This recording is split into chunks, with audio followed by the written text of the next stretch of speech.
Après de nombreuses heures de jeûne, il faut récupérer la carence de sucre et manger quelque chose de substantiel. Ce vendeur de Bethléem nous explique que la tradition du katayef vient d'ici, le dessert typique du ramadan, un mélange de farine et d'eau farci aux noix, sucre et fromage blanc, à manger bien sûr seulement après le coucher du soleil, qui marque la fin du jeûne, strictement observé ici par la majorité de la population musulmane.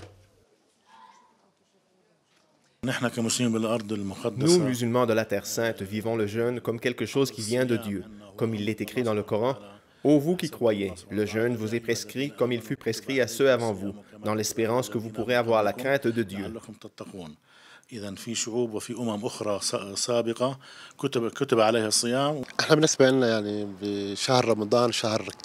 C'est un mois béni, un mois sacré. Nous l'attendons à chaque année. Tu demandes pardon au Seigneur et lui, il accepte ton jeûne, qui est une purification du corps et de l'esprit. Et tu te sens mieux parce que tu es dans les mains du Seigneur. Le Seigneur ne rejette pas la prière de celui qui jeûne et la prière de l'affligé.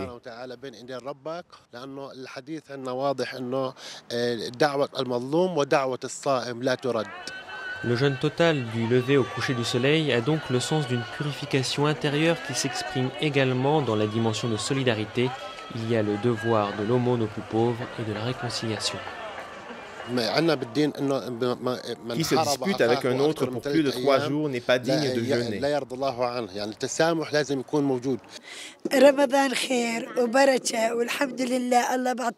Le ramadan est le mois du bien et de la bénédiction et je remercie Dieu. Il ne s'agit pas seulement de jeûner de la nourriture, mais de parler mal des autres, de la haine, une occasion pour aider les pauvres et les orphelins. Je me sens proche de Dieu. Surtout lorsque je me lève pour prier.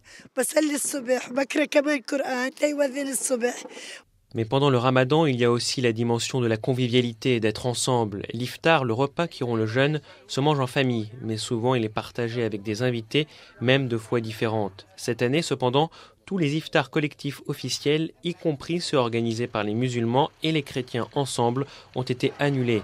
L'argent économisé ira à la charité aux familles des plus pauvres. Les gens ont peur de ce qui se passera dans le futur, et pas seulement en termes de crise économique. C'est un ramadan tout particulier cette année pour les musulmans palestiniens, avec le regard tourné vers leur propre futur qui, au mois de septembre, avec la demande aux Nations Unies de reconnaître la Palestine, pourrait avoir des répercussions importantes au-delà des frontières pour les turbulentes révolutions du soi-disant printemps arabe. Nous espérons que toutes les révolutions finiront en paix. Notre prière et notre jeûne sont aussi pour cette intention et pour l'unité des chrétiens et musulmans dans tout le Moyen-Orient.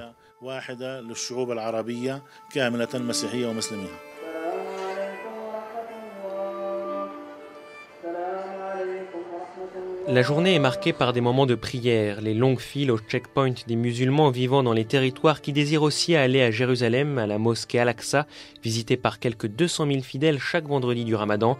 L'atmosphère festive de la porte de Damas et des rues de la vieille ville qui, le soir après une certaine heure, s'animent de gens et de familles entières se dirigeant vers l'esplanade. Image typique entre Bethléem et Jérusalem de ce mois sacré pour les adeptes de l'islam qui est maintenant presque terminé. C'est justement à l'occasion de la fin du Ramadan que le Conseil pontifical pour le dialogue interreligieux a envoyé à tous les musulmans un message de vœu, indiquant la dimension spirituelle de l'homme comme une réalité de la plus haute importance que chrétiens et musulmans sont appelés ensemble à promouvoir face aux défis du matérialisme et du sécularisme. Il est à nous, continue le message signé par le cardinal Torrent, de faire découvrir aux jeunes générations qu'il y a bien le bien et le mal, que la conscience est un sanctuaire à respecter, que cultiver la dimension spirituelle nous rend plus responsables, plus solidaires, plus disponibles pour le bien commun, et qu'il faut dénoncer toute forme de fanatisme et d'intimidation. Il me semble qu'avec ces paroles, il y a aussi un message de pardon, commente Nabel. Cela serait la chose la plus importante. Si nous pouvons vivre le pardon et la paix, nous nous éloignons des conflits et nous pouvons espérer en un futur meilleur pour nous et pour nos enfants.